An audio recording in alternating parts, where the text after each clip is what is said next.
मित्रांनो, आताच आसाराम बापूंचे 4 अनुयायींनी बेल वाजवली, माझ्या हातात हे पुस्तकं दिले.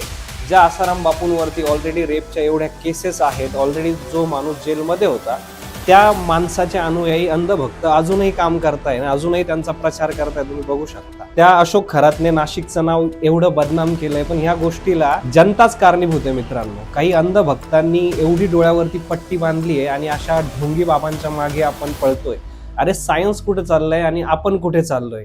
काही लोक अजूनही या अंधश्रद्धा आणि ह्या गोष्टींच्या मागे पळताय. तर मला असं वाटतं, चांगलं काय वाईट काय या सगळ्या गोष्टींचा समज प्रत्येकाला असतो. या सगळ्या गोष्टींच्या मागे, या ढोंगी बाबांच्या मागे पळणं बंद व्हायला हवं. तुम्ही बघू शकता, हे आसाराम बापूंचे जे पुस्तक आहे याच्यावर लिहिलेलं आहे की सगळ्या भारतामध्ये हे लोक अजूनही काम करताय, अजूनही प्रचार करताय.